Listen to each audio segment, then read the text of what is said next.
Em nome do Pai, do Filho e do Espírito Santo. Amém. Ave Maria, cheia de graça, o Senhor é convosco.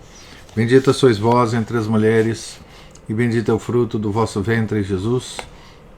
Santa Maria, Mãe de Deus, rogai por nós, pecadores, agora e na hora de nossa morte. Amém. São José, rogai por nós. São Felipe Neri, rogai por nós. Nossa Senhora de Fátima, rogai por nós. Em nome do Pai, do Filho, do Espírito Santo. Amém. Bom dia a todos. Nós estamos na página 156 da biografia de São Francisco de Sales, escrita por Amédée de Magerie. Estamos aqui na parte do livro que o biógrafo nos conta sobre a pregação, a atividade de pregação de São Francisco de Sales. Estamos bem no pé da página. Aos 26 anos de idade, antes mesmo de ser sacerdote, compôs e escreveu por inteiro seu primeiro sermão para a festa de Pentecostes no ano de 1593. Ei-lo em rápida análise. Após o exórdio, em que solicita, para sua pouca idade, a benevolência de um auditório junto ao qual desabrochou e cresceu sua vocação sacerdotal, expõe, primeiramente, o augusto mistério da Santíssima Trindade e do Espírito Santo, que é a terceira pessoa procedente do Pai e do Filho. Explica o que se deve entender acerca da descida sobre os apóstolos do Espírito Santo, o qual, como a Trindade Santíssima, está em toda parte. Dá o sentido profundo dos dois sinais dessa descida: o rumor súbito, abre aspas, como de um vento impetuoso que encheu todo o cenáculo, fecha aspas, e das chamas, abre aspas, semelhantes a línguas de fogo, que desceram sobre os apóstolos. O rumor, diz ele, representa o temor de Deus, que produz nas almas o abalo de um salutar receio e prepara o advento do amor com os trovões do estio, como os trovões do estio anunciam as chuvas benfazejas. O fogo representa a chama e a luz espirituais que, fecundadas pelo Espírito de verdade, esclarecem o mundo e renovam a face da terra. Segunda e nova criação, em que a onipotência divina brilha com mais fulgor que na primeira, pois que deve vencer um obstáculo não encontrado na primeira, a resistência da vontade humana, cujo livre-arbítrio Deus respeita sempre. A seguir, comenta alegoricamente o Salmo 18. Descreve os defeitos da descida do Espírito Santo. Os efeitos da descida do Espírito Santo. Os fracos apóstolos, transformados em heróis intrépidos. A orgulhosa idolatria, derrubada como os cedros do Líbano e abatida aos pés de Jesus Cristo e da Igreja humilde. O mundo iluminado e a verdadeira paz restituída à humanidade. Finalmente, passando às conclusões práticas, enumera e descreve as disposições com que nos devemos preparar para a efusão de tantas graças. A fidelidade aos preceitos divinos, a humildade e caridade fraternas, que nos preservarão de tornar os outros responsáveis pelos nossos pecados, fazendo cada um de nós reentrar no caminho da paz com Deus, por meio da emenda e correção das próprias faltas. Enumera entre as disposições com que devemos receber tantas graças a oração pelos méritos infinitos do Salvador e pela intercessão dos santos, intercessão que os hereges rejeitam e caluniam, porque não querem compreender que as honras que tributamos aos mesmos santos e a Maria Santíssima se referem somente à glória de Deus. Após essa análise, é preciso salientar que o plano do sermão é tudo o que há de mais luminoso em si mesmo e mais apropriado para a alma cristã tirar frutos de salvação, por meio da meditação dos mistérios divinos. Não é possível desejar algo melhor, ordenado e que mais facilmente passe do ensino teológico para as exortações morais, traçando um verdadeiro caminho a seguir.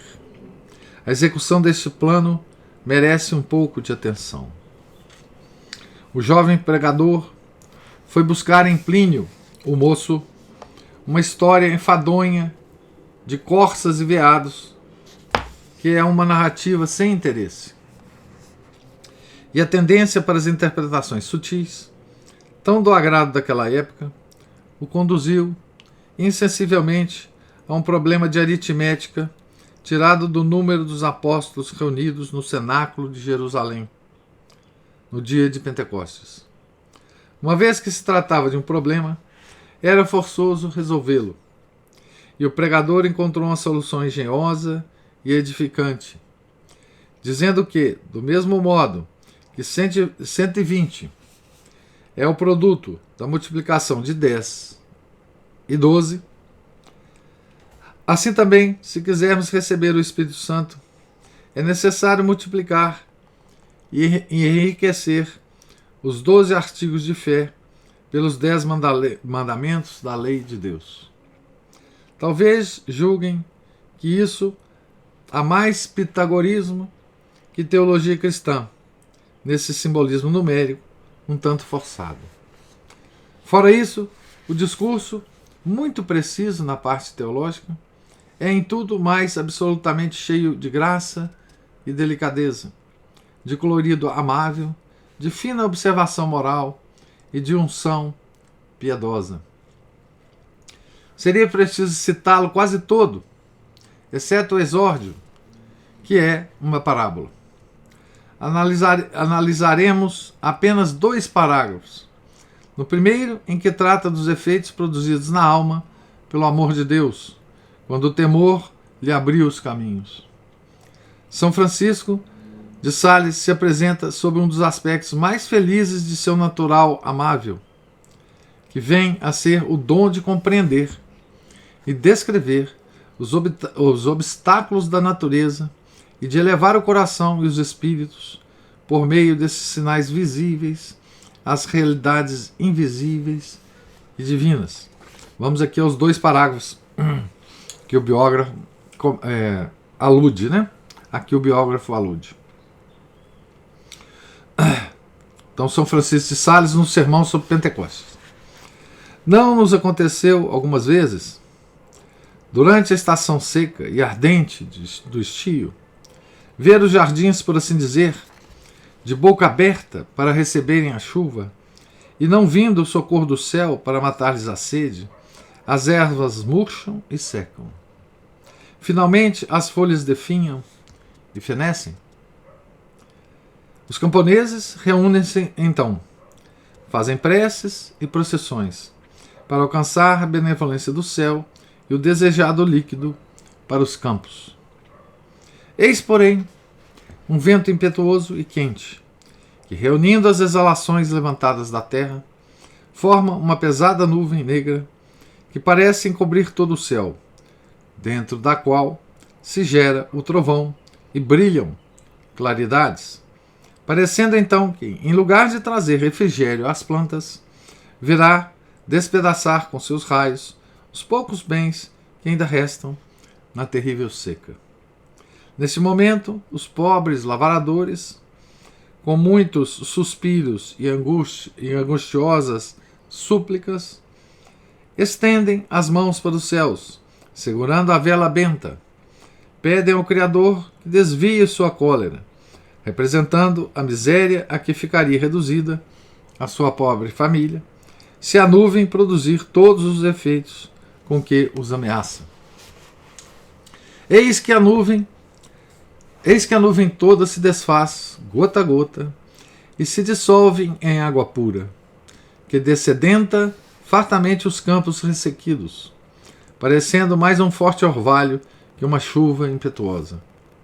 E então o lavrador tem grandes motivos para louvar a Deus, por ver que o jardim e os campos reverdecem mais que nunca. As flores se endireitam nas hastes e os frutos, por assim dizer, retomam o alento que o calor lhes havia tirado. E a terra oferece aos pobres lavradores o banquete suspirado de uma colheita farta e abundante. Vou fechar aspas aqui para o nosso santo. Nada poderíamos desejar de mais vivo e de melhor acabado que esses dois quadros da vida campestre. A terna e cordial simpatia do autor pela vida áspera dos agricultores acrescenta aí uma nota e um acento profundamente humanos. E a alta significação dessas imagens terrestres no pensamento do orador sacro transformou o quadro na mais tocante e mais instrutiva das parábolas. A outra página que aqui citaremos é ainda uma comparação não tirada da natureza criada, mas da vida social de um jogo muito em moda na Saboia, nos fins do século XVI. Nessa passagem, muito se salienta um dos caráteres mais assinalados da pregação do nosso santo, isto é, de sua fisionomia sempre animada e cheia de vida, nunca abstrata, e de sua perfeita adaptação ao auditório. É o psicólogo e moralista que se revela a cada página da introdução à vida devota. Desde cedo se apresenta competente e abalizado. A compaixão patriótica pelos males que afligem a sua querida Saboia, ameaçada pelos horrores da guerra, aí aparece de modo mais comovente e leva o pregador e patriota a recordar a todos e a cada um dos seus concidadãos o dever muito esquecido de trabalhar pela salvação de sua terra natal, por meio da emenda das faltas e do melhoramento da conduta individual. Vamos então a essa página de nosso santo, né? São alguns parágrafos aqui. Nossa impenitência, diz o nosso santo, provém de uma certa cortesia que cada um tem para consigo mesmo. Cada um se exalta, cada um lança sobre o próximo a causa de seus males e de seus pecados. Parece-me ouvir certas coisas que se dizem comumente na Saboia. Seja-me permitido tornar um exemplo tirado de uma diversão muito popular. Aqui é tomar um exemplo, né? Deve ser.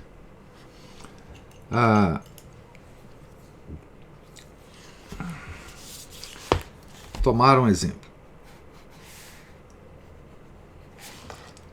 Encontram-se às vezes muitas donzelas virtuosas que, depois de conversarem e rirem familiarmente, durante algum tempo, passam a jogar a troca das cores. Uma diversão muito honesta. É o nome do jogo, né? Cada qual escolhe a sua cor e fica obrigada a conservá-la. Se bem que, havendo começado o jogo, a que ficou com o verde, diga: não é o verde que muda, é o cinzento. A que ficou com o cinzento, dirá por sua vez: não é o cinzento que muda, é o azul. E assim por diante vão passando o tempo, atirando mutuamente umas às outras a mudança das cores, até que finda o jogo e todas se retiram. Parece-me, meus irmãos, que na Saboia nos entretemos com a troca das cores. Se falais com a gente do povo, a responsabilidade cabe à nobreza, que, com sua fraqueza, não ousa condenar coisa alguma.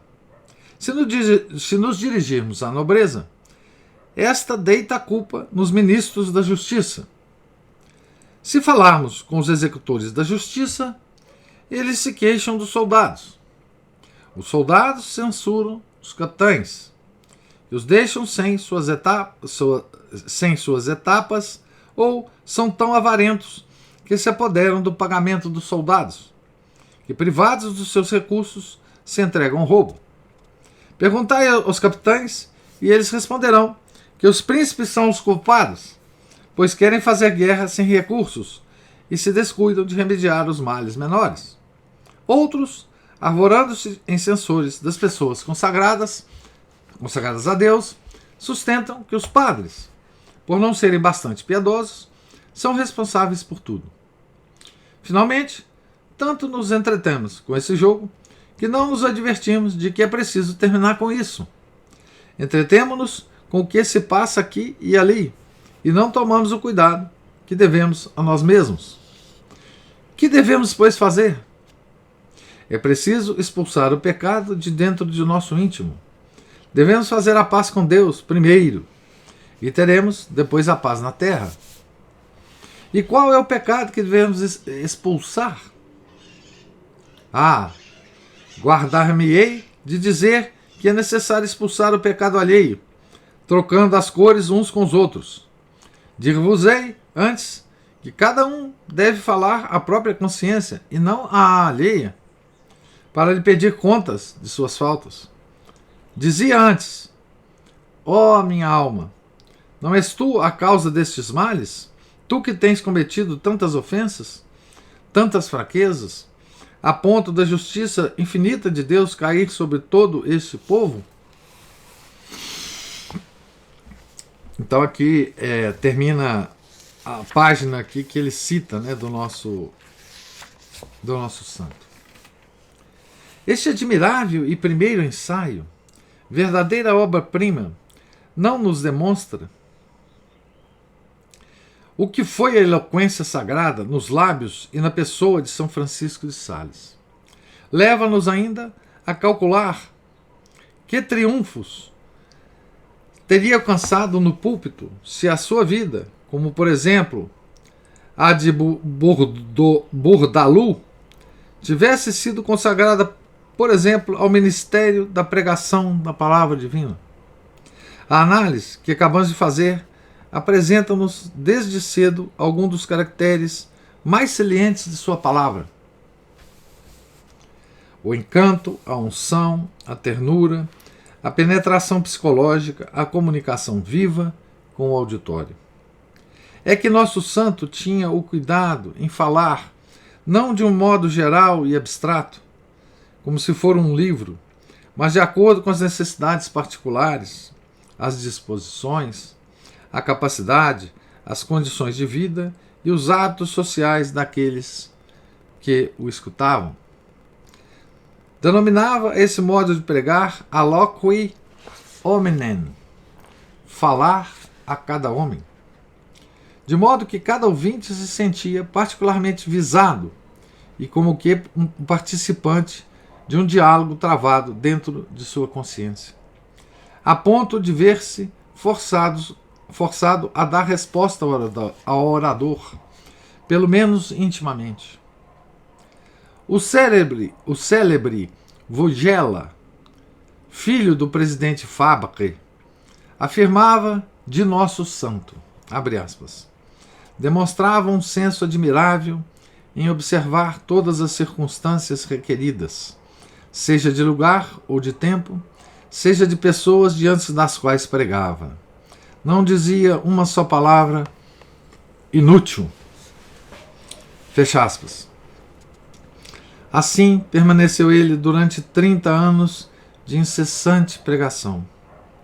A idade, a dignidade episcopal, um porte grave e solene, que em nada prejudicava a sua palavra, davam-lhe uma autoridade e uma majestade particulares, que impressionavam profundamente os contemporâneos.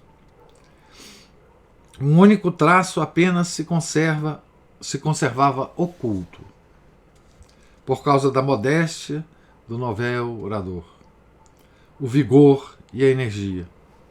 Esse traço apareceu por sua vez. O vigor e a energia do orador não dominaram menos o auditório do que a doçura e o encanto. Tanto na sua doutrina como na eloquência, há um traço que, antes de terminar esta parte de nosso trabalho, queremos documentar com um exemplo. Transcreveremos abaixo umas breves linhas heróicas nas quais o velho cavaleiro, o Sr. de Boise, reconheceria seu sangue e sua raça, dada a diferença existente entre os combates terrestres e os combates espirituais. Então aqui é um trecho do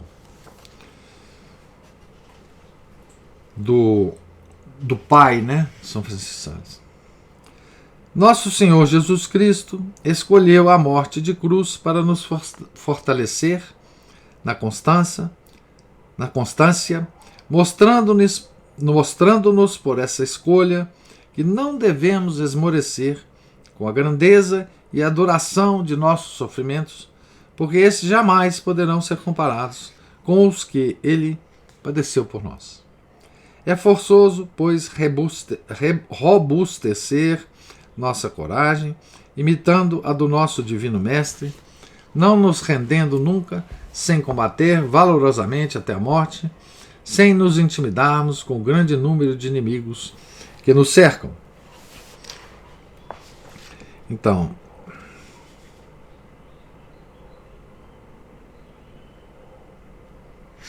pois bem, fecha aspas aqui, né? Voltando ao biógrafo. A franqueza, a lealdade e a energia do orador são manifestas mais do que em qualquer outra oportunidade nos sermões de vestição e profissão religiosa, em que ele afirma que a vida e a perfeição cristãs constituem um caminho de renúncia e de sacrifícios. Aqui um trecho do sermão. Vede, diz ele em um dos seus sermões, não costumamos enganar os jovens que se nos apresentam para ser admitidos, as jovens que se nos apresentam para ser admitidas no estado religioso, pois lhes declaramos que, abraçando esta vocação, morrem e não podem mais viver para tudo quanto viviam até então no século. Vivieis no mundo segundo vossa própria vontade. Vivieis com todos os vossos sentidos. De hora em diante é necessário que eles fiquem mortos. De propósito não possuireis mais coisa alguma. Não recebereis mais elogios. De vós não mais se fará a menor menção. Sereis como se não estivesseis mais no mundo. Outro sermão aqui. Fecha aspas. Em outro sermão, volta ao mesmo tema e o desenvolve magistralmente em uma página que vamos transcrever por completo. Então esse aqui é um sermão de vestição, 1618. Não se enganam essas almas, pois, se lhes promete a felicidade eterna, é sob a condição de renunciarem, primeiro, à felicidade terrena e transitória. Dizemos-lhes que é preciso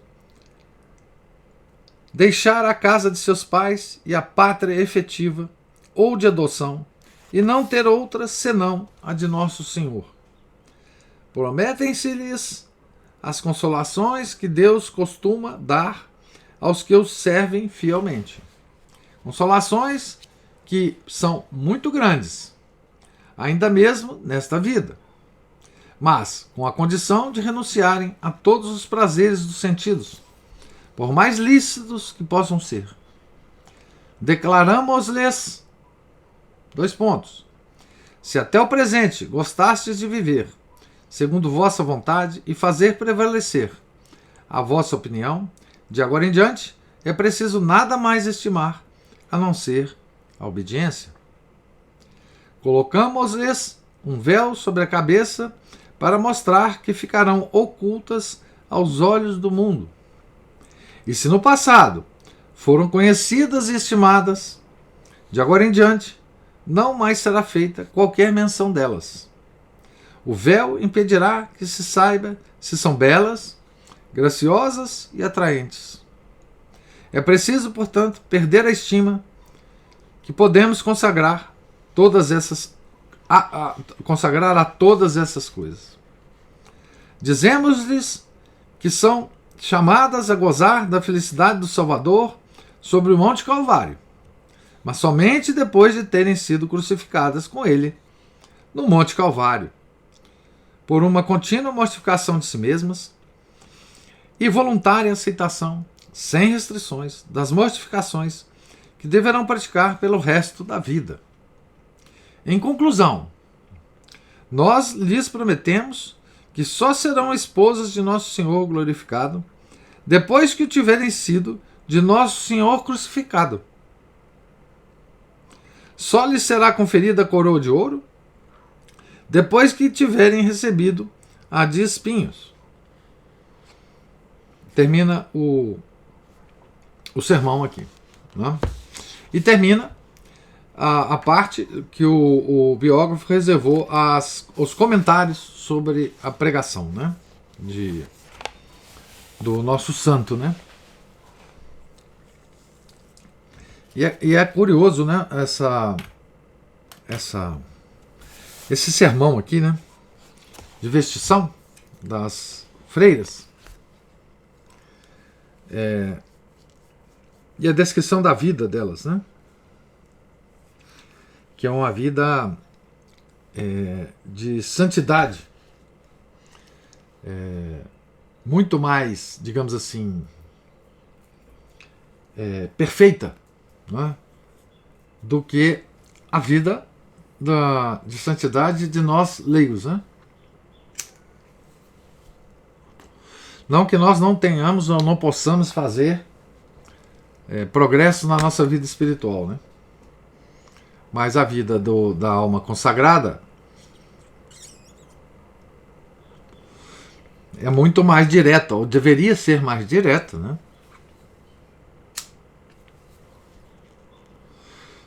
Do que a nossa no mundo, né? E note que ele fala coisas aqui que, de certa forma e em certo grau, nós todos podemos fazer, né? Nesse pequeno trecho aqui, né?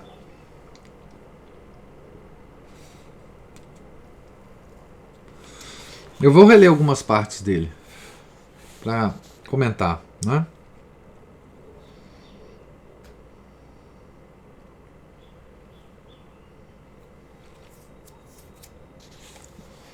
Então, ele diz aqui, né? Dizemos-lhes que é preciso deixar a casa de seus pais e a pátria efetiva ou de adoção e não ter outra senão a de nosso Senhor. Em certo grau, em certa medida, nós podemos praticar isso, né, na nossa vida. É dificílimo, né? Mas nós podemos, né? E aqui diz, né? Prometem-se-lhes as consolações de Deus, que Deus costuma dar aos que servem fielmente. Consolações que são muito grandes, ainda mesmo nesta vida, né? Não na vida futura, né? Mas com a condição de renunciarem a todos os prazeres dos sentidos, por mais lícitos que possam ser. Isso também nós, em certa medida, nós podemos fazer. E a igreja, ao longo do ano litúrgico, nos propõe caminhos para isso, né?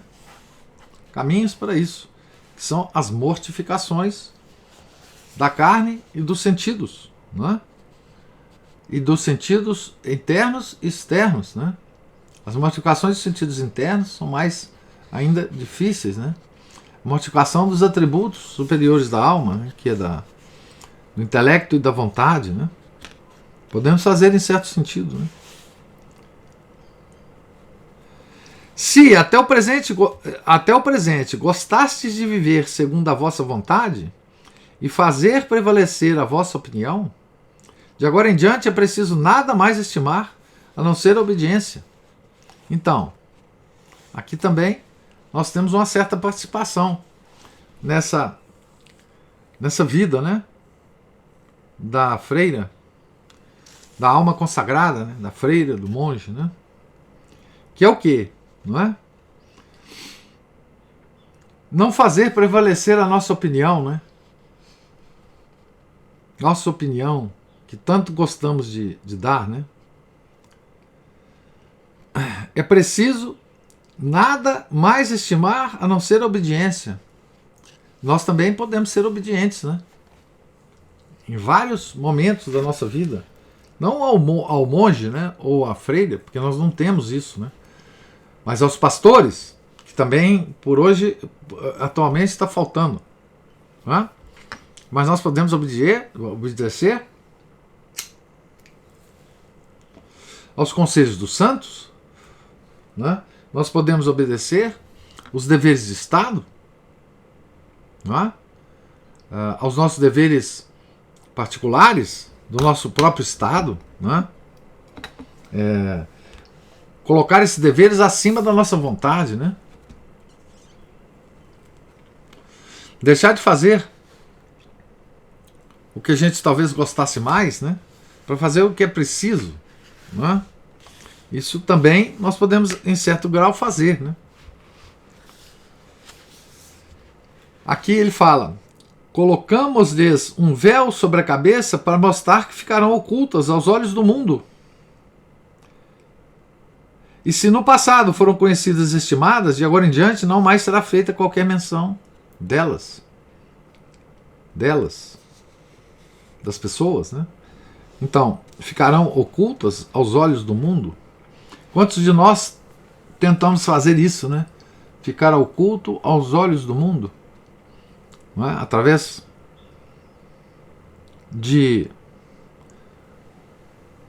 até de uma violência contra a nossa natureza, né? Porque quando você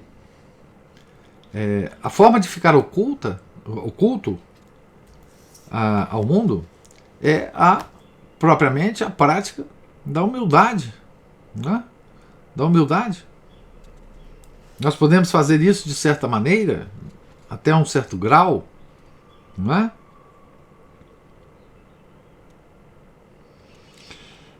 O véu impedirá que se saiba que se são belas, graciosas e atraentes. É preciso, portanto, perder a estima que podemos consagrar a todas essas coisas. Perder a estima. Não é? A quê? A beleza, a graciosidade. Não é? Ele está falando para as freiras, as mulheres, né? Mas nós podemos aplicar isso a todos os homens, né? Perder a estima a isso. Perder a estima a qualquer coisa que possa ser gracioso em nós, que possa chamar a atenção das pessoas, né? A nós, não é? Aqui o véu, né? Nós podemos pensar num véu também, não material, né? Mas é um véu que a gente possa colocar, né? Todos nós, né? E esse véu é um véu de estima. Nós não devemos estimar as nossas habilidades naturais, né? Beleza física é uma coisa natural, né? Que Deus nos deu. Outras são as nossas habilidades naturais que nós não devemos estimar, não é?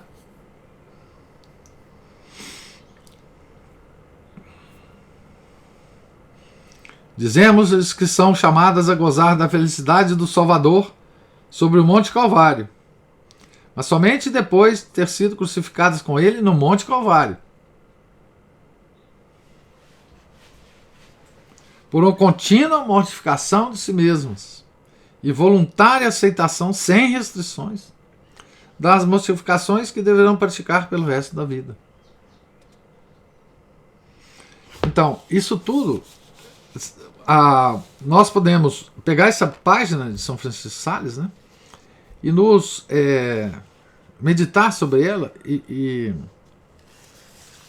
identificarmos, né, a que medida, não é, nós podemos praticar isso na vida do século, né, na vida do século, uma vida normal nossa, de fiel leigo católico, né?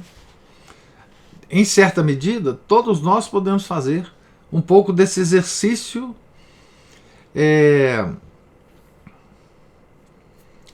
dos monges e das freiras, né, em nossa vida, né? Cada uma dessas coisas.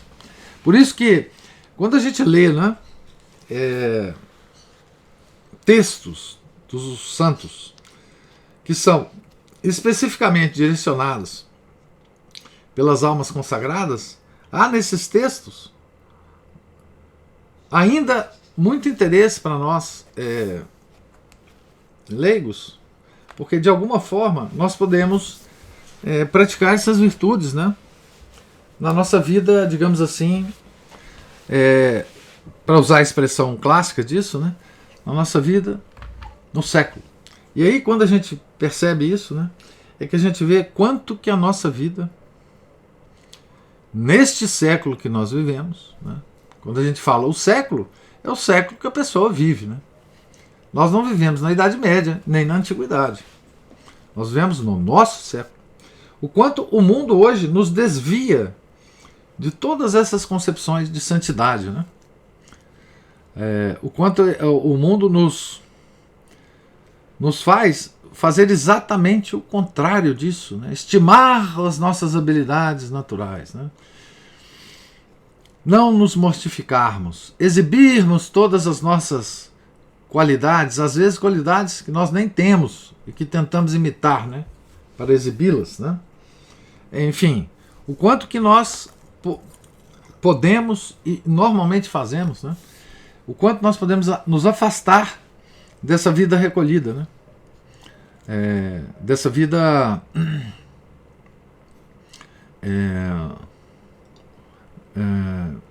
dispersa, né, que nós temos hoje no século, né? E veja que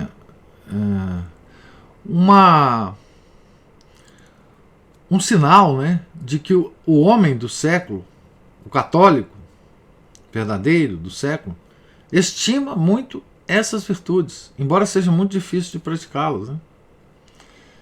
Por exemplo, o livro Imitação de Cristo, ele não é outra coisa, uma série de conselhos que foi escrito inicialmente para religiosos e que fizeram um sucesso tremendo nos fiéis leigos, né? É o livro, depois da Bíblia, mais lido, né? Tá certo? Por nós, católicos, né?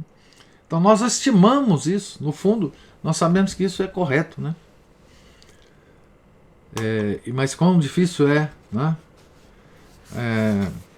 conseguir isso, né, na vida, que luta que é, né, conseguir isso na vida, né? Isso são apenas, né, trechos pequenos dos sermões, né, de São Francisco de Sales, que está consignado aqui nessa biografia, né, do nosso santo, por esse biógrafo, né? Que beleza que nós temos aqui, né, para meditar, né, diretamente, às vezes, da palavra do próprio santo, né? Quer dizer, 5 séculos, não é?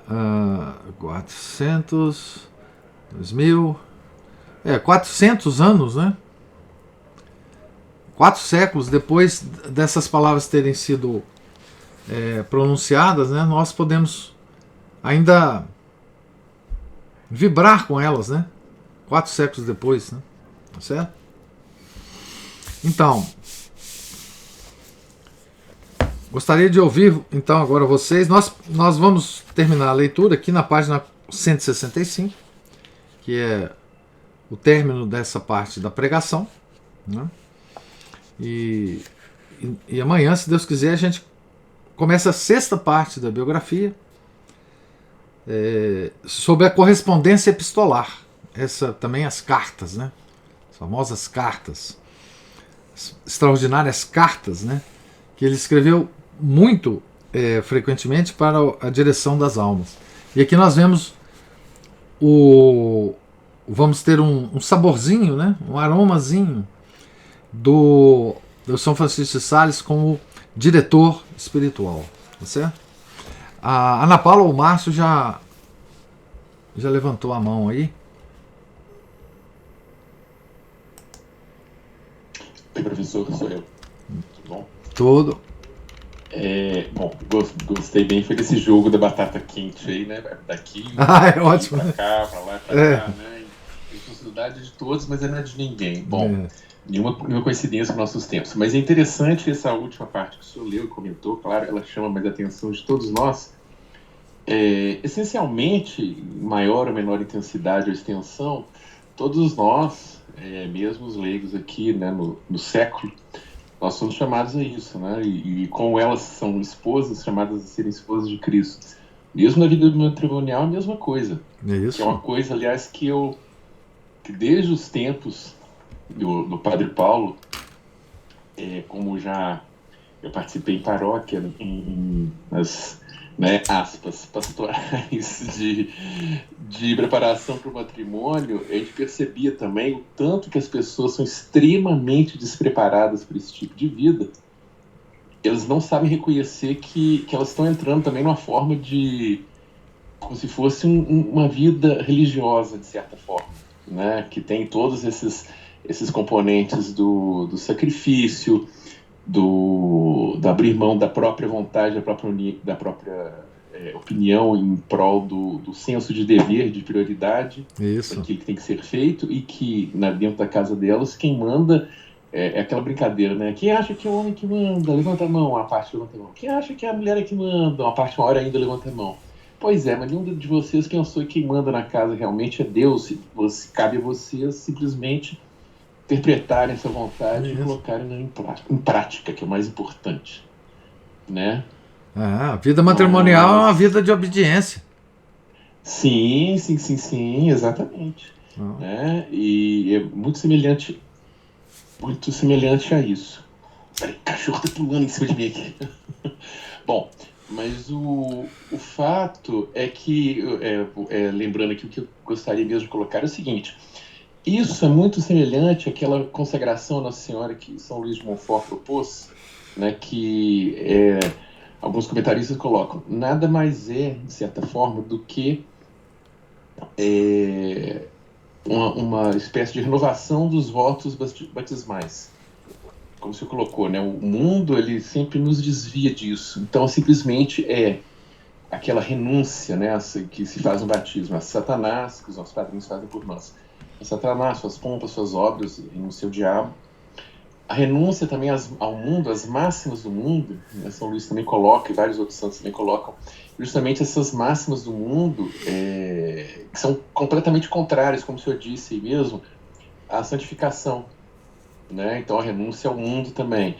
E a renúncia à carne, através da mortificação, o controle, né, do corpo, sendo que nós, eu não sei se, eu acho que foi ontem que eu tive uma reunião com o pessoal, o autor do livro lá, falando que a alma é o motorista e o corpo é o veículo, né, como se fosse a carruagem, ou como alguns dizem, a alma é o cavaleiro e o corpo é o cavalo, e não o contrário. E muitas vezes o que a gente está vendo particularmente incentivado no nosso mundo atualmente é justamente o contrário, o cavalo montar em cima do cavaleiro, né? Ou seja, também é uma forma disso.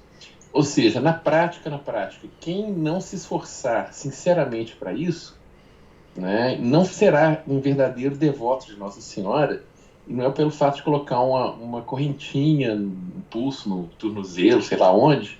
Na verdade, o meu é um pouco mais discreto do que isso, mas não será um verdadeiro devoto de Nossa Senhora, e se ele achar que é isso, apenas rezar um terço metralhado, né, é só um devoto de Nossa Senhora, a pessoa tem que ficar ciente de que o verdadeiro devoto de Nossa Senhora será salvo, mas um falso não será mente. É.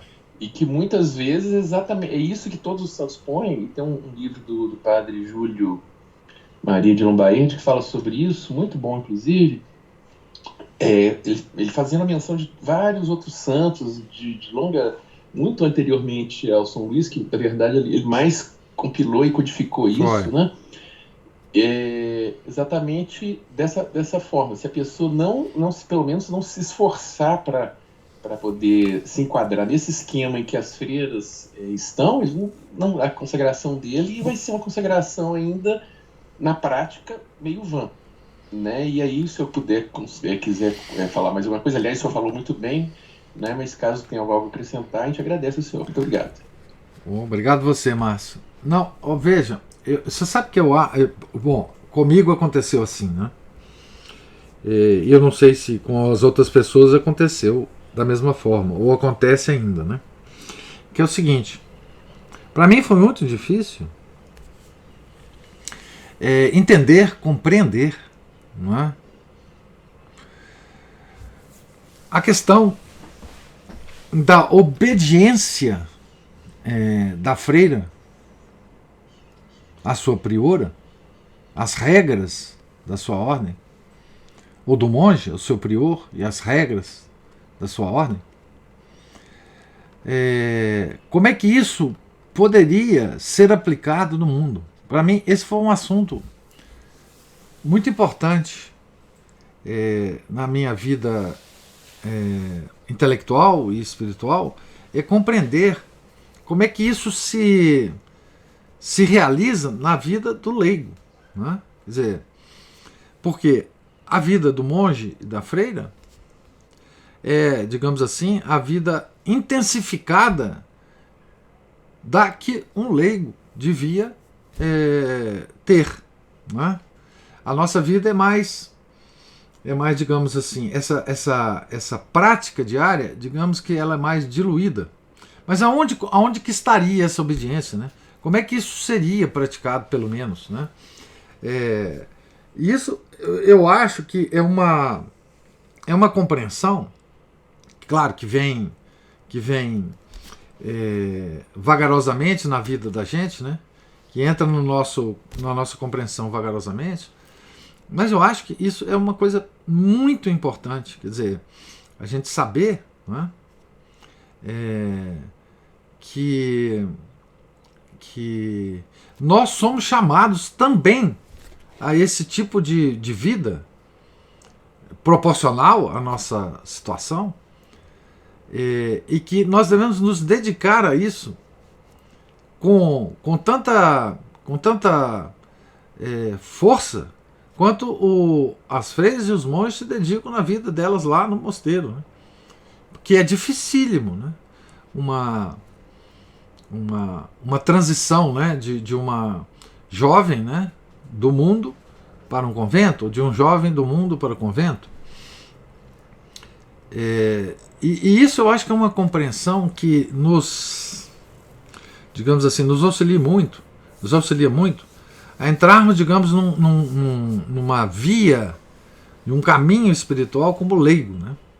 Onde está a obediência? Onde se nos oferece as oportunidades de nós mortificarmos o nosso intelecto, né?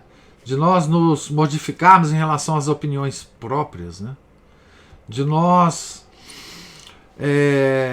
nos mortificar. Bom, a mortificação da carne, né? Ela é até mais fácil de se compreender, porque a igreja tem várias sugestões para isso, né? Mas essa coisa mais sutil da mortificação, por exemplo, da opinião, da obediência aos deveres de Estado, da vida matrimonial, como você chamou atenção, né? Que é uma vida quase que consagrada, né? Enfim, das nossas relações, né, de trabalho, né? E como é que essa dinâmica se faz na vida de um católico que quer progredir na vida espiritual? Isso me foi muito difícil de compreender. Estou ainda compreendendo, né, essas coisas na vida da gente. E, infelizmente, né, como a gente sempre lamenta aqui, enfim, nós não temos grandes guias atuais, né, que nos ensinem isso. Mas os santos nos ensinam, né? Você mesmo comentou várias fontes, né, desses tipos de ensinamento, né? Mas nós também somos chamados a uma vida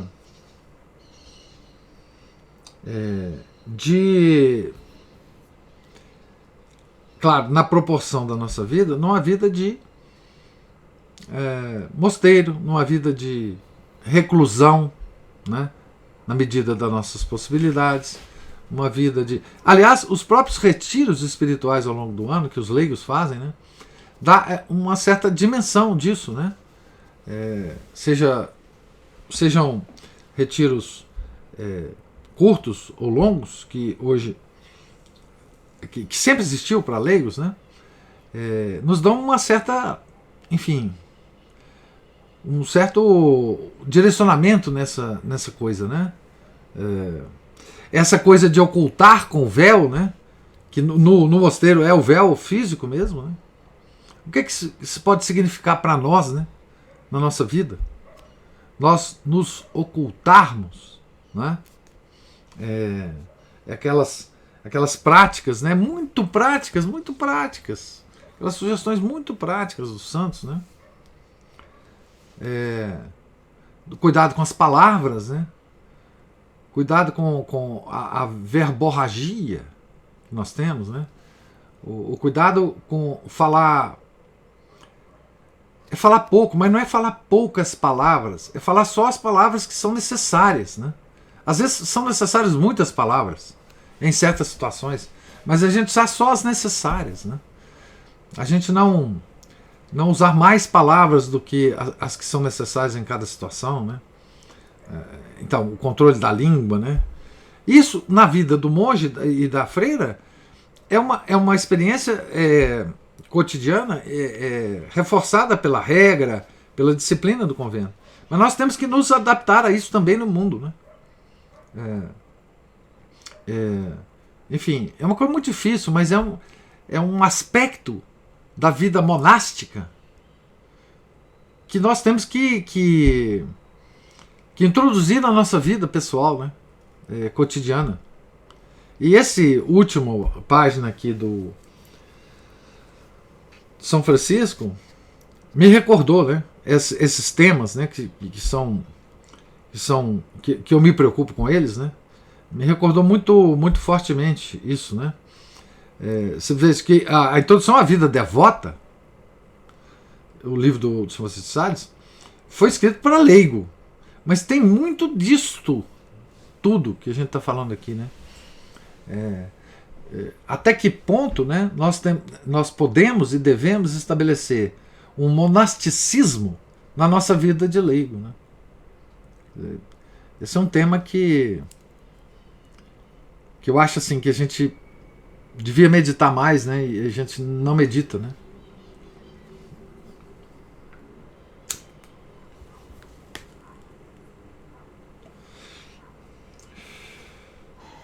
Eu queria falar daquele joguinho que foi colocado aqui, que foi descrito. Muito interessante, né?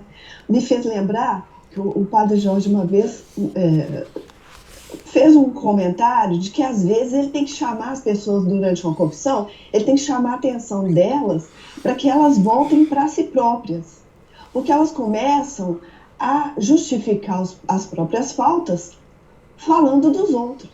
Então a gente tem essa tendência a não se responsabilizar pelas próprias faltas, né? A gente vai colocando, vai se desculpando através dos outros, né?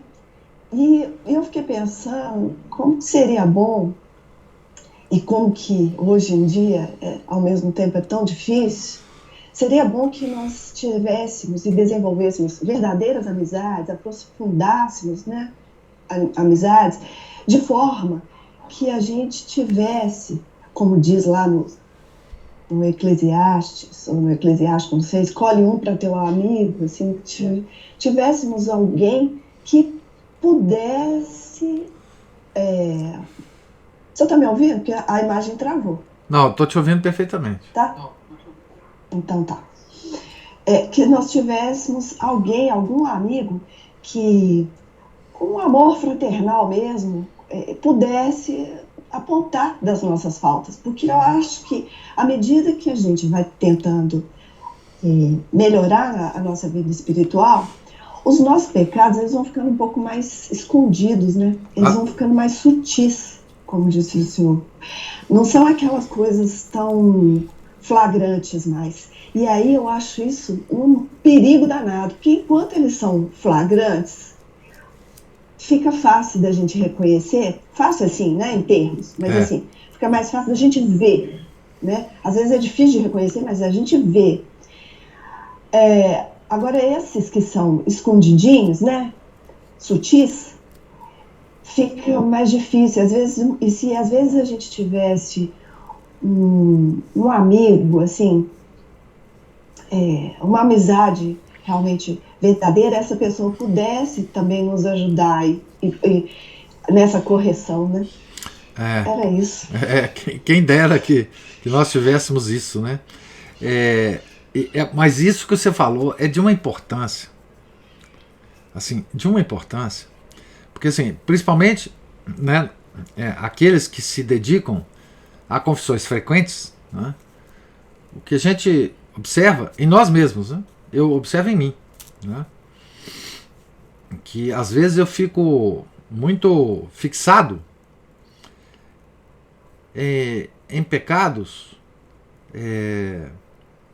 que às vezes não são mais os centrais, quer dizer, que eu de alguma forma já passei por eles e já de certa forma os venci, mas eu fico muito fixado ainda neles, porque eu não percebo as sutilezas dos outros que tomam o lugar deles, né? Porque quando a gente vence, a gente nunca vence os pecados permanentemente, mas às vezes, em certos momentos da vida, a gente vence certos pecados. E os outros que vão tomando conta, eles são cada vez mais difíceis de detectar, né? Cada vez mais difíceis de detectar. E isso, por exemplo, um diretor espiritual tem clareza, né? Um bom diretor espiritual tem clareza de chegar para você, né? Esse bom amigo que você mencionou aí é o bom diretor espiritual, não tem outro. Porque ele vai puxando você para você perceber as sutilezas dos outros pecados. Inclusive, essa fixação que nós temos em certos pecados já é uma sutileza do nosso inimigo, né? Porque enquanto a gente estiver fixado naqueles que a gente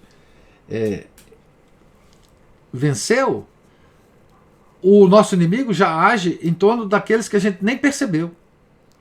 Então, assim, um bom diretor espiritual é aquele que vai nos puxando, né? Nos desviando disso, fala, não, isso aí já não é importante. O diretor fala isso, né? Não, procura entender outras coisas que estão acontecendo na sua vida, né? Procura entender os pecados, porque os 7 pecados capitais, eles têm várias fisionomias.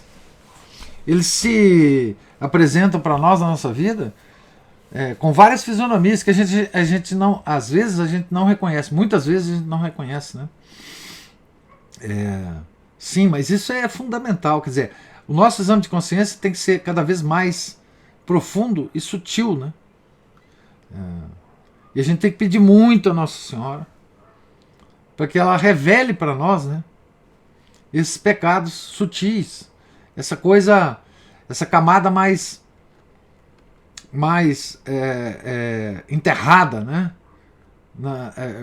Para que ele aflore na nossa consciência e nós possamos,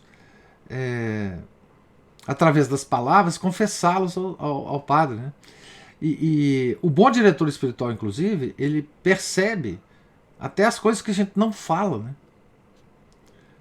E ele vai cavucando, nos ajudando, né?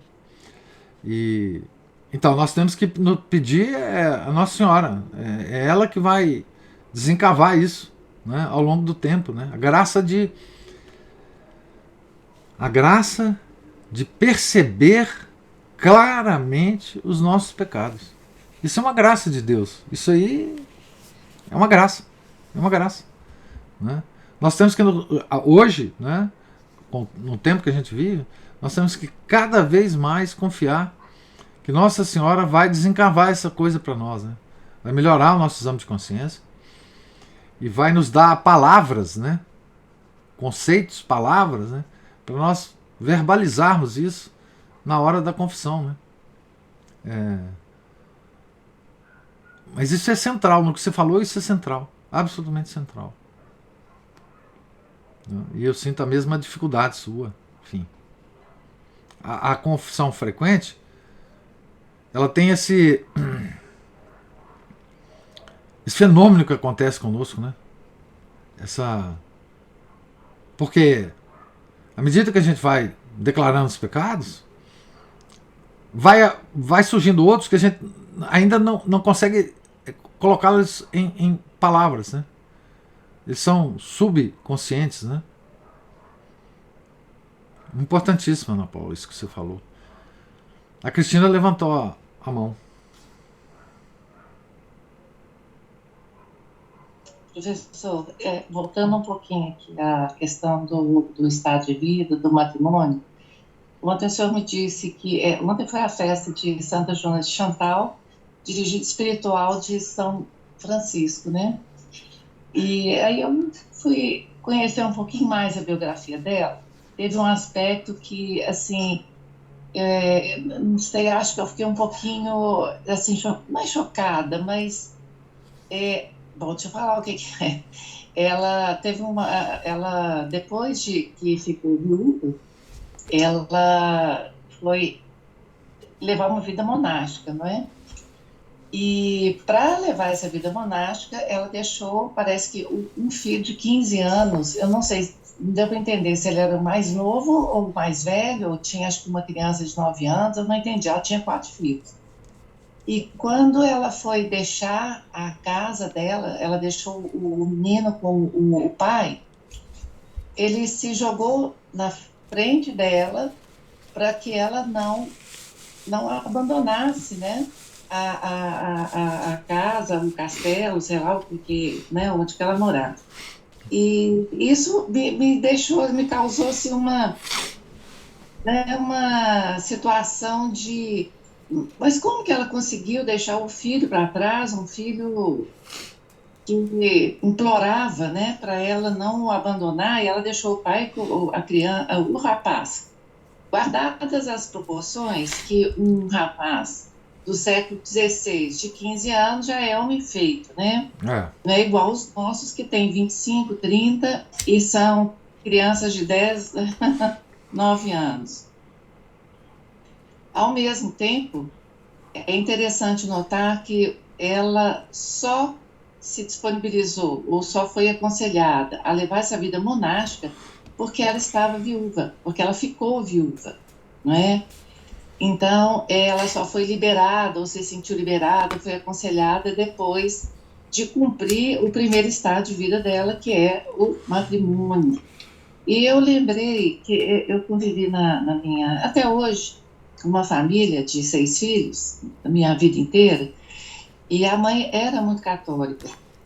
E eu não esqueço disso, na nossa época de adolescente, uma das minhas amigas, que era a filha mais velha, eram 3 mulheres, a mais velha era nossa amiga do grupo, né?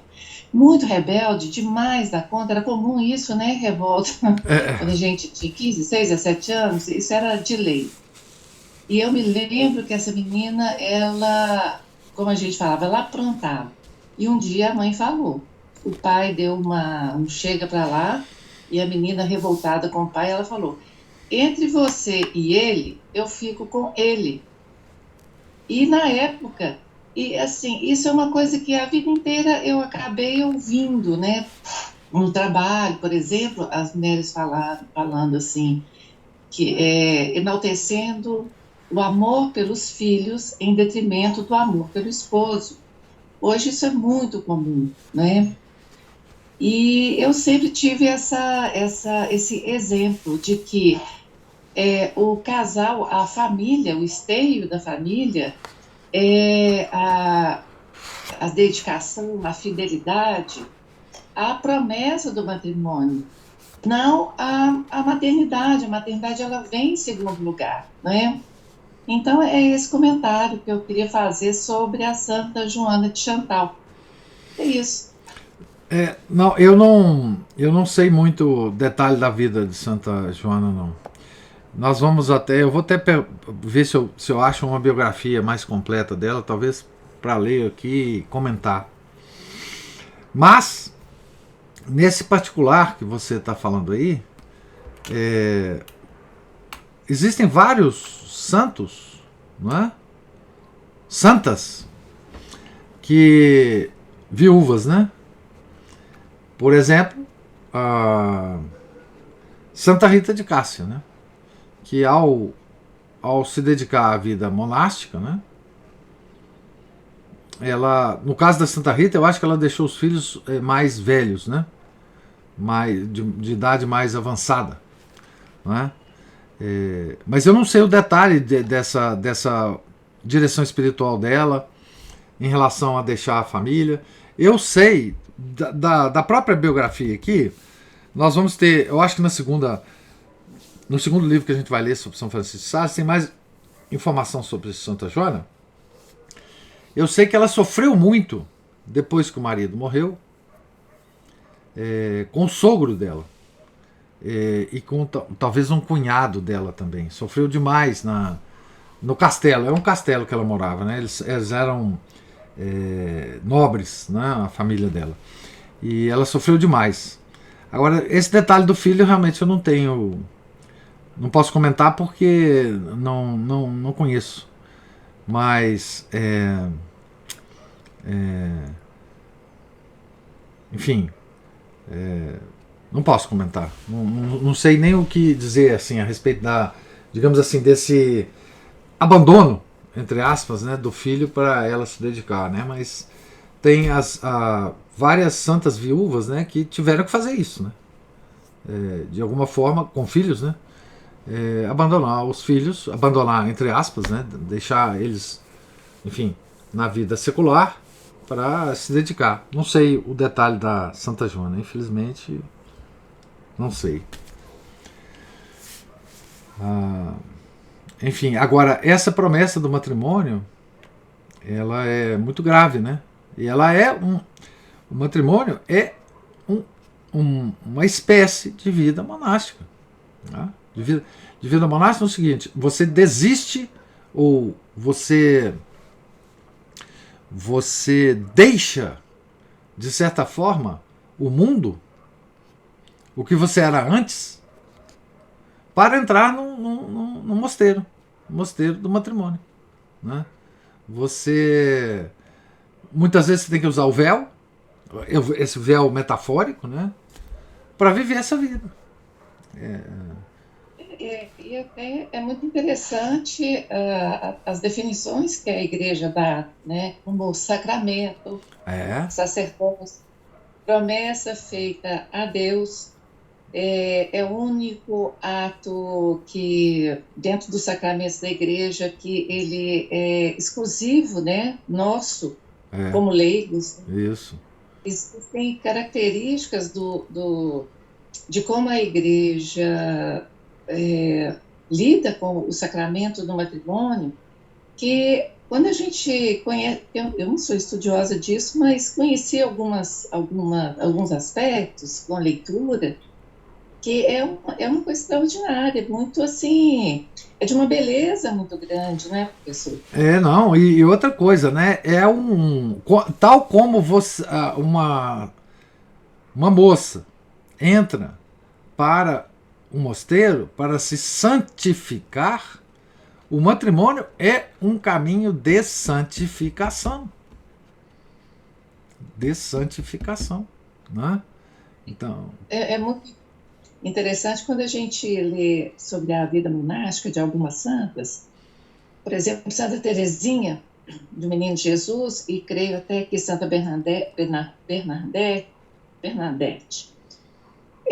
O mosteiro não é a clausura, o mosteiro não é aquele lugar idílico de apenas contemplação. nossa. Ali estão todos os vícios e virtudes que a gente encontra aqui na vida do lado de fora, né? As picuinhas, as irritações, o dia de fúria, o dia de ira, não é? E muitas vezes a freira ela tem que se tornar obediente a uma superiora, às vezes medíocre, às vezes problemática. Acho que foi... eu não lembro mais que santa, que era dirigida por uma demônia. Santa Bernadette teve muito problema com isso, né? E assim é no casamento também, não é? Às vezes as pessoas têm sorte de encontrar o cônjuge assim, num estado de vida que ele é também um orientador, uma pessoa sábia diante da vida. Outras vezes isso não acontece, acho que na maioria das vezes não acontece. Não é só uma questão de divergência ao longo da vida, é de diferença, né? Diferença entre compreensão e tudo mais. E nós devemos ajudar mutuamente, né? Um ao outro. E outra coisa, se você perceber, as próprias expressões em que a freira toma o hábito, as expressões são matrimoniais. A vestimenta da freira, né, quando ela vai fazer a profissão dela, é de noiva. É de noiva. Ela está ali fazendo um matrimônio. Ela vai ser esposa de Cristo, de nosso Senhor Jesus Cristo. Então tudo é uma linguagem matrimonial. Matrimonial. Então assim, não é só o matrimônio que tem algo a ver com a vida monástica, mas a vida monástica tem muito a ver com o matrimônio. As palavras são as mesmas. Né? As palavras são as mesmas. Elas vão com a veste nupcial. A freira tem a veste nupcial quando ela vai professar, né? Então assim, e isso do lado de cá do matrimônio, né? Do leigo, nós não percebemos isso, né? A semelhança, né? A semelhança, né? Quando a freira digamos assim, comemora as núpcias dela, né? E quando uma noiva comemora as núpcias delas aqui do lado de fora, né? Então assim, é tudo muito semelhante, né? E o caminho de santificação é este, com todos os seus problemas, todas as suas lutas, tudo, quer dizer, nós temos obrigação, né? O marido e a esposa de nos santificarmos, né? Um ajudar o outro no caminho da santificação, né? Então assim, isso a gente esquece, né? Nós podemos, né, no final das contas, em resumo, nós podemos e devemos, né, ter uma vida monástica proporcional à nossa vida de leigo, né? Nos é possível fazer isso. Isso é uma graça de Deus, né? Deus não reserva especialmente essa vida monástica para as almas consagradas. Ele nos dá essa possibilidade também, né? De termos uma vida monástica proporcional aos nossos deveres, né, de Estado leigo, né? É uma espécie de expansão da vida monástica, né? De expansão do convento, né? Do mosteiro, né? Para os nossos lares, né? Isso é muito esquecido, né? Infelizmente.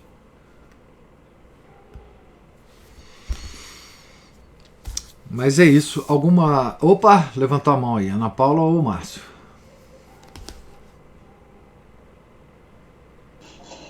Quem dera que a gente entrasse, todos os jovens, né? Todas as pessoas que se casam entrassem no casamento com esse senso, né? Consolidado de que a gente não entra no casamento para ser feliz, a gente entra no casamento para fazer o outro feliz, no sentido de que o que é a felicidade? Que ele vá para o céu, né? Isso. Ele se salve, né? Então, se a gente tivesse esse senso, a gente seria feliz, porque a partir do momento que você vê que o outro caminha para a própria salvação, você se sente feliz. E você caminha muito mais rápido também. Isso, é aquela história do Cirineu. O Cirineu vai de má vontade lá para ajudar Nosso Senhor, e nós, às vezes, também, né, vamos super de má vontade para ajudar alguém, a gente vai de má vontade, assim, vai por obrigação, sem ter noção de que, ao ajudar, o maior ajudado somos nós. Não é mesmo?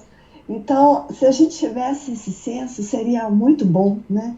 E eu, assim, o Márcio não está aqui nesse momento, mas, assim, eu sou muito grata ao meu marido por isso, porque ele foi um instrumento de Deus para eu estar onde eu estou agora. Porque foi ele que rezou, tantas vezes conversou comigo, e ele, com esse espírito dele mais ele é um pouco mais inconformado, mais curioso, ele via erros, né, na missa, na liturgia moderna, e foi procurando outras coisas. E foi ele que acabou me levando, porque eu já contei essa história para algumas pessoas, mas quando a missa era ali na igreja do Monte Calvário, eu deixava o Márcio ali na esquina, entrava na Rua Platina e ia lá para a igreja do Santo Curadás assistir uma missa lá, né?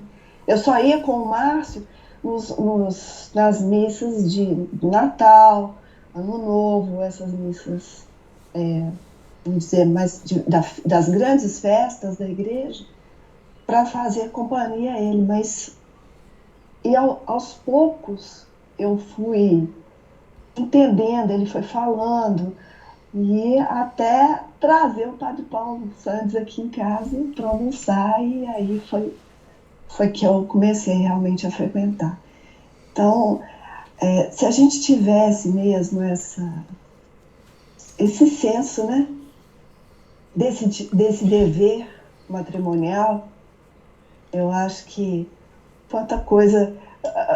Por isso, talvez, que tantos casamentos se acabem com tanta facilidade, né? Que a pessoa entra com uma outra mentalidade, né? Com a mentalidade de ser feliz, de procurar prazer o tempo todo, e não é bem assim, né? Na verdade, é bem o contrário. Você tem que ir cedendo e cedendo. Fazendo uma modificação da opinião, né? Belíssimo depoimento seu, né? Você tem que modificar a sua opinião, você tem que fazer muita coisa para um casamento dar certo. Um casamento dar certo é igual para uma vida monástica dar certo. É igual para uma freirinha continuar lá a vida inteira e ficar lá até os 70 anos de idade. É a mesma coisa, né? Então, assim... enfim. E até que a morte nos separe mesmo, né, professor? Porque o que acontece? A gente não é a mesma pessoa de quando a gente casou, né? A gente vai mudando, queira Deus que para melhor, né? Mas aí a gente tem que estar o tempo todo se adaptando às nossas mudanças e à mudança do cônjuge. nosso cônjuge, Ué. né? Então Então, isso é uma coisa diária mesmo.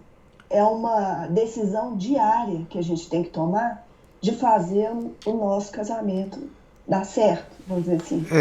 Imagina a freira no convento, ela entra, como a Cristina falou, pega uma priora completamente despreparada de ser prior, mas tem que obedecer. Não é?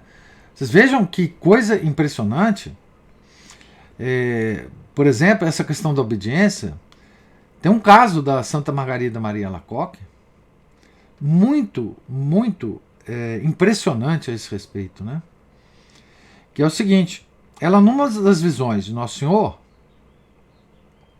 ela foi sugerida por Nosso Senhor Jesus Cristo a fazer certa penitência. Santa Margarida, da visitação, da ordem criada por São Francisco e Santa Joana de Chantal. E ela então começou a fazer essa série de penitências. A priora proibiu ela de fazer. Não, você não vai fazer não. Não vai não, pode parar. E ela ficou naquela coisa, né? Como assim? Né? Como assim que ela mandou eu parar? E aí ela ficou naquela agonia. Nossa Senhora apareceu para ela de novo, falou assim: não, você tem que obedecer a sua priora. Você tem que obedecer a sua priora. Então você vai obedecer a sua priora. Imagina a importância disso, né? Quer dizer, como que Deus dá importância fundamental às causas segundas que Ele promove para nós. Né? Mesmo uma ordem de Nosso Senhor foi anulada pela ordem da priora. E Nosso Senhor aceitou isso tranquilamente. Não, você vai obedecer a sua priora. Você está aqui para obedecer a sua priora. Então, assim, isso mostra a importância, né, da vida, da realidade da vida, das coisas que Deus nos manda como causas segundas para nos orientar, né? Veja, e é isso que a gente nunca, na maioria das vezes, não está preparado. Né? Ah, não, eu tenho uma inspiração aqui, eu vou seguir essa inspiração. E aí você passa atropelando todos os seus deveres de Estado, todas as pessoas que vivem em torno de você, porque você teve uma inspiração, ou sei lá o quê. Né? Isso é falta de realismo, né? Você olhar para as coisas reais e falar: não, isso aqui é isso. Né? Então, assim, é muito importante, né, a gente considerar isso tudo, né? Sim, os matrimônios, é claro, né, você falou. Os matrimônios hoje não tem, mesmo assim, digamos assim, entre os católicos, né, a gente não fala disso entre outras coisas porque não se aplica, né? Mas mesmo entre os católicos, né, a gente vê que bom, e a própria igreja agora, né, dando enfim, sacramentos para os divorciados, tem uma pastoral dos divorciados, tem, enfim, isso é uma bagunça totalmente, né? Então, o matrimônio é um sacramento dos mais desvalorizados, né? E se perde, então, um caminho de santificação, né? E isso que é terrível, né? Um caminho de santificação, né? Com todos os problemas, né? Todos os problemas. Mas então você não pode reclamar de um amigo, não, viu, Ana Paula? Desse amigo que você falou inicialmente, porque você já o tem aí do lado. Você já o tem aí do lado. Muito bom saber e enfim. É que às vezes ele é meio suspeito, né? Não. Deixa ele aí. Ele é esse amigo que você tanto quer, já está aí. Já está aí do lado. Mas é isso. Mais alguma?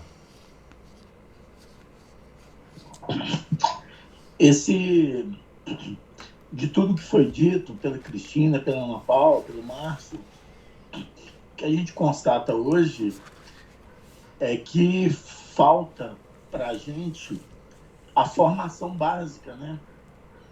Aquele catecismo inicial, aquilo, o detalhamento, a instrução, a coisa que a família tinha naturalmente e hoje não tem mais, né? A grande bênção é que a gente vê as famílias que estão na missa tridentina, que têm oportunidade de fazer isso pelos seus filhos, né? E aí poder mudar em algumas gerações, se Deus quiser, aumentando essas pessoas, para que isso aconteça com mais frequência, né? Porque no que está aí hoje no mundo, muito difícil, muito difícil. A gente vai ter algumas conversões, mas o geral não percebe isso, não tá nem passa pela cabeça. Paulo, mas aqui, se a gente mudar a gente, quer dizer, você veja que assim, as famílias hoje, só por elas serem numerosas, elas já fazem um apostolado extraordinário. O apostolado das famílias, pelo próprio exemplo, pela própria vida das famílias católicas, que são ligadas à tradição, elas já fazem um apostolado extraordinário. Apostolado não de palavras, mas de exemplo. Então, assim, eu tenho muito. Eu sou otimista, eu sou normalmente pessimista, mas nesse aspecto sou muito otimista. Eu acho assim, se o mundo não acabar, esse tipo de coisa vai mudar o mundo de novo. Que é o negócio do jogo das cores, né? A gente fica falando, o mundo, tal, fulano, não sei o quê, para. Não, vamos mudar a gente. E isso vai reverberar no mundo. Vai reverberar no mundo. Não tenha dúvida. Talvez isso seja o caminho que Nosso Senhor escolheu para, inclusive, mudar a igreja. A própria igreja vai ser mudada com isso. Essa é a esperança, né, professor? Não, é isso mesmo. A gente tem que... E eu acho que isso é uma coisa tão assim, visível hoje, que as pessoas estão...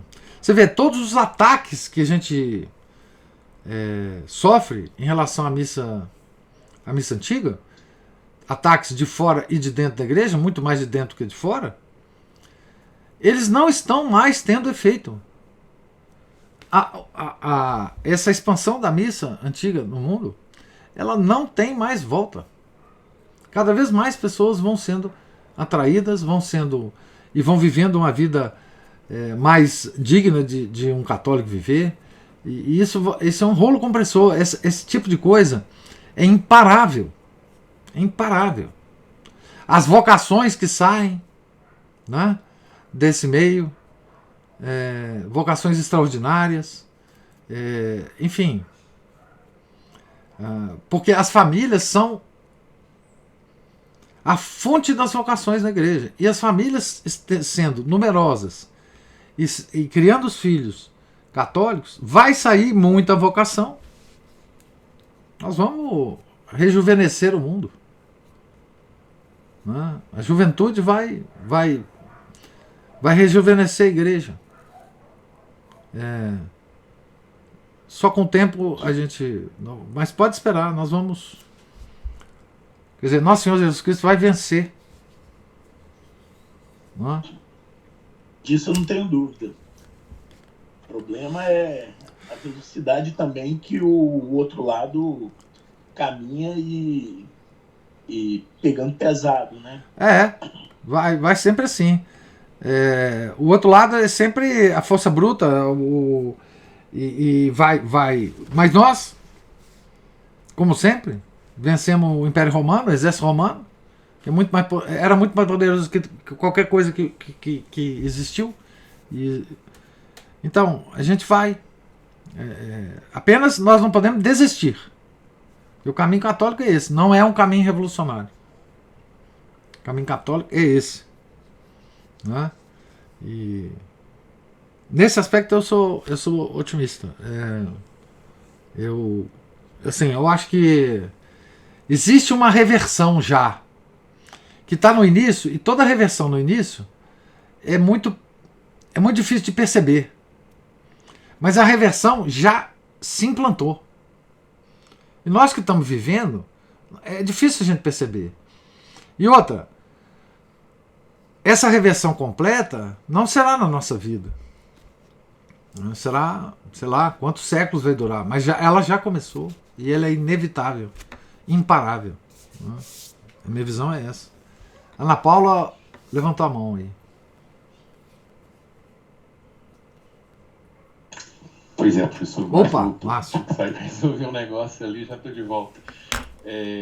Uma coisa, o senhor tinha falado, eu perdi um pedaço aí, mas o senhor tinha falado daquela dificuldade que o senhor tem quanto à obediência em si, né? Uma coisa que me fez pensar foi justamente o seguinte: nós, vamos a partir do princípio dos religiosos, eles têm uma regra clara, um estilo de vida extremamente pré-determinado e superiores que determinem o que eles devem fazer ou não, ou seja, fica mais fácil usar a obediência. A obediência foi definida até naquele livro sobre a humildade do Papa Leão XIII, né, que na pessoa do cardeal Giacomo, esqueci o nome dele. Bom, mas aí tem um dizer lá que fala que a obediência é a humildade da vontade. Isso. Então, partindo desse princípio, transpondo isso para a nossa vida, o que é importante é isso, é transpor o conhecimento para a nossa vida prática. Isso. Jesus quer as nossas obras, não quer as nossas especulações sobre as obras. Né? Nós temos um campo de atuação muito mais diversificado, muito mais abrangente do que o do religioso. O religioso, às vezes, chega a ser, embora não seja fácil, é mais simples ele poder conduzir a questão da obediência. Para nós, exige discernimento. O discernimento é um exercício diário, diuturno. Né? Ele começa a ser exercitado na oração, mas ele precisa ser exatamente feito no dia a dia, e muitas vezes nós caímos em faltas, justamente por falta desse discernimento, ou por falta da vigilância de perceber que o Senhor nos visita, né, com a sua cruz, às vezes em pequenos momentos, coisas rápidas, a gente poderia aproveitar como Santa Teresinha aproveitava, né, que aliás ela é citada no livro do padre Júlio Lombaerdi como um exemplo extremamente prático e claro dessa consagração, ou seja, viver em Maria, por Maria, para Maria e com Maria, né, que é o que se exige. Então, essa questão da obediência, né, fazer tudo, como dizia Nossa Senhora, fazer tudo que Ele vos pedir, né, nas bodas de Caná. Então, muitas vezes nós temos aí uma oportunidade que vai começar uma discussão com alguém e muitas vezes você vai priorizar, se for o caso de ter que realmente colocar as coisas, como o senhor disse, falar as palavras necessárias, e muita gente confunde o silêncio, né, fazer silêncio sempre, não, muitas vezes tem que ser feito e muitas vezes tem que ser dito as palavras necessárias, claro. E muitas vezes elas doem, ainda que a gente diga isso de maneira suave. Né?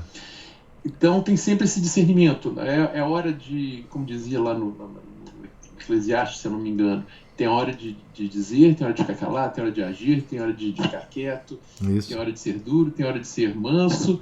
Então esse discernimento exige de nós uma variedade imensa de atitudes que a gente tem que discernir bem para ser aquela adequada. Né? Mesmo as atitudes iradas, segundo Aristóteles, né? Elas são boas sendo feitas na dose certa, no momento certo, com a pessoa certa, no momento certo. Então, muitas vezes, elas vão... aquela coisa simples, né? Entre o que você quer fazer e aquilo que você deve fazer, você vai ter que fazer primeiro aquilo que você deve fazer. Ainda que seja desagradável, muitas vezes vai ser o melhor. Né? Isso é o tempo todo, no trabalho, em casa, na rua, na escola, vários momentos, né? E sempre procurando saber o que Cristo gostaria que fizéssemos, o que Nossa Senhora teria feito no nosso lugar, que é o viver, né? Viver como se vivesse Nossa Senhora, né? Então isso exige da gente sempre essa vigilância, esse momento, em todos os momentos, né? E em cada caso é isso. Eu não sei se eu ver assim. Eu vejo assim, mas a gente precisa ter muita atenção nesses momentos, como se diz, o diabo mora nos detalhes. Caso o senhor quiser comentar mais alguma coisa, caso o senhor estiver cansado de nós. Não, estou cansado nada. Nos despeça, tá? Cansado nada. Então agora é com o senhor. Não, Márcio, é isso mesmo. É esse entendimento da obediência para nós leigos que nos falta, né? Você descreveu muito bem. Quer dizer, em que medida que essa obediência se desdobra na vida do leigo aqui do lado de fora? Quer dizer, que tipo de... porque como nós não temos uma, digamos assim, uma regra monástica, não é? Nós temos que nos inspirar, né? E esse exercício de presença de Deus na nossa vida, ele é muito importante para a gente, para essa obediência dos leigos, né? Essa perfeita consciência nossa a todo momento, né? Que nós estamos na presença de Deus, devemos fazer não a nossa, mas a vontade dele, né? Então, e esse exercício do leigo que eu tive muita dificuldade de perceber, né? Não de fazer, porque eu não faço. Isso, eu procuro fazer, mas é claro que eu não faço. E todas essas, digamos assim, essas virtudes monásticas próprias, como é que isso a gente pode exercer, né? Aqui do lado de fora, né? E isso é de uma riqueza, assim, esse assunto é de uma riqueza e de uma fonte enorme de meditação para nós, né? Assim, e que nós normalmente a gente passa batido isso, né? Quer dizer, essa instrução, digamos assim, específica para isso, não que ela não exista, ela existe dentro da Igreja Católica. Mas ela está muito dispersa e ela é muito diluída. E a gente tem muita dificuldade para isso. Quer dizer, eu estou falando de mim, né? Quer dizer, e à medida que você observa, pelo menos começa a pensar sobre isso, a sua vida começa a ser analisada por você mesmo de uma forma completamente diferente, né? O que eu estou fazendo na direção dessa obediência que nós temos sobre os nossos ombros, como o monge tem sobre os ombros dele, né? O que nós estamos fazendo para isso, né? Que tipo de esforço nós estamos fazendo para nos adequar, né, a essa vida monástica leiga, né? Vamos usar essa expressão. E para mim isso é um assunto assim que me é muito caro, né? E a igreja, claro que ela tem instruções para isso. A própria consagração à Nossa Senhora, né, é uma espécie de regra monástica, né? Regra monástica leiga, né? As várias outras devoções, né? Tem caminhos na igreja, a gente não observa, né? Enfim. Mas para mim isso foi muito importante, assim, perceber isso, né? E enriquece a vida, né? Enriquece a nossa vida espiritual. De alguma forma, nós começamos a participar, né, de uma ordem monástica, que é uma coisa tão sublime, né? nós nos integramos, né, a esse grande esforço de oração da igreja, que são as ordens monásticas, né, essa riqueza espiritual absolutamente extraordinária. Né? Nós também podemos ser parte disso. Né? Olha que honra e que graça. Né? Mas é isso.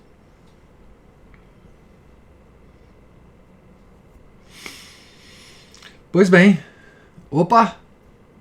Márcio ou Ana Paula? Professor, só um último exemplo que me veio, por exemplo, à cabeça dessa questão de obediência, como é que é uma coisa simples. Outro dia eu tinha ouvido um lado de uma questão, de uma reclamação, coloquei para outra pessoa de modo cordial, claro, a pessoa também, né, ela aceitou isso e respondeu o lado dela da questão,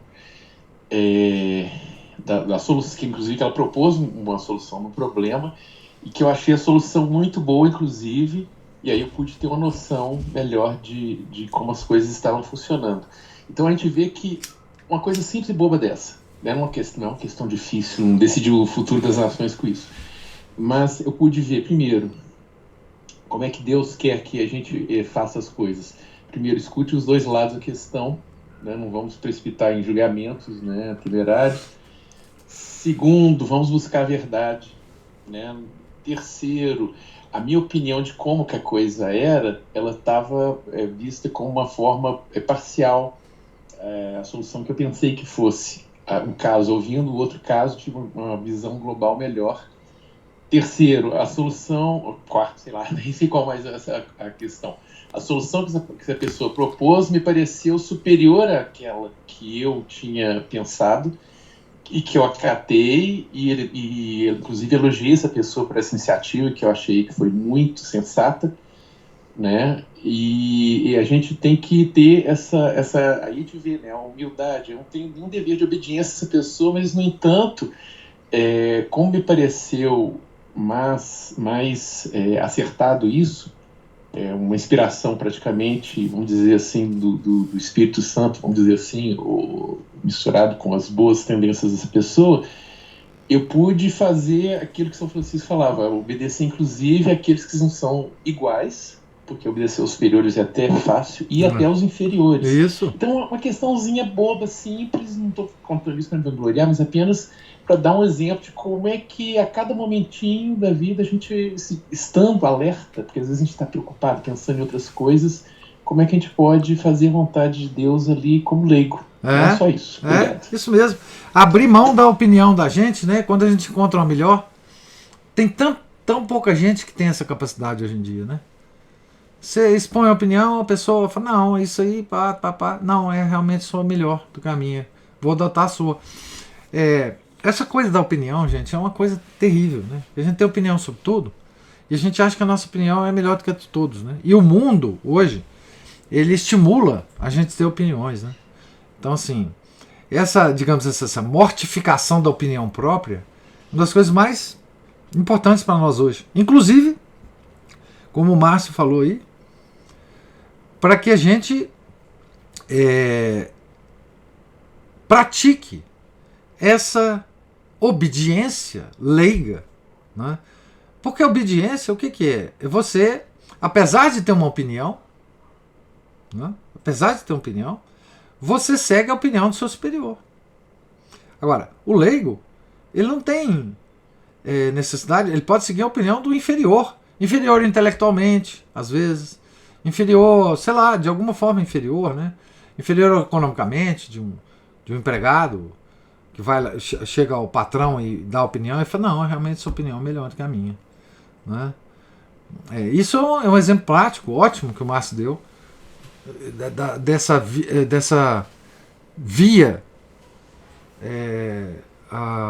que a gente pode seguir como leigo. Né? É realmente muito boa o exemplo prático. Né? Porque moral, gente, quando a gente estuda os moralistas nos dão exemplos práticos de viver a vida moral. Né? Porque no fundo, a moral católica está nos 10 mandamentos. Agora, como que se desdobra isso nos milhares, infinitos casos particulares? É só com exemplo prático mesmo. que a gente pode entender, né? Certo? Cada um dos mandamentos, né? Os mandamentos são concisos, empacotados. Nós precisamos desempacotar eles na nossa vida, né? Porque, no fundo, o monge e o leigo, na vida moral, eles seguem os 10 mandamentos. Não tem outra coisa, não. Né? E depois a renovação que Nosso Senhor trouxe dos 10 mandamentos, né? Mas é isso, nós não temos outras coisas. Então, no fundo, a regra geral é essa. Mas como que, na nossa vida, nós vamos desdobrar essa regra moral, né? Para orientar os nossos comportamentos, né? É isso que vale, né?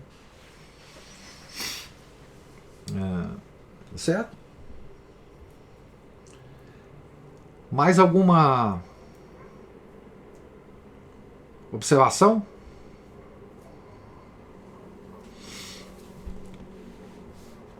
Então, Deus lhes pague a paciência,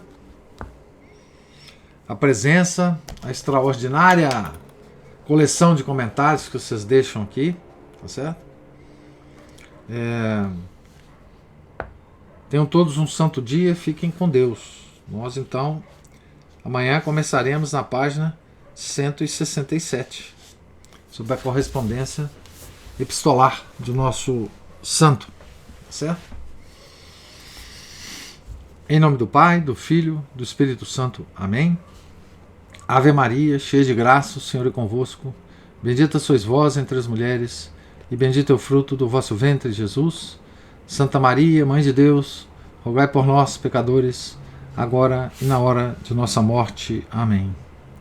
São José, rogai por nós. São Felipe Neri, rogai por nós. São Francisco de Sales, rogai por nós. Nossa Senhora de Fátima, rogai por nós. Em nome do Pai, do Filho e do Espírito Santo. Amém.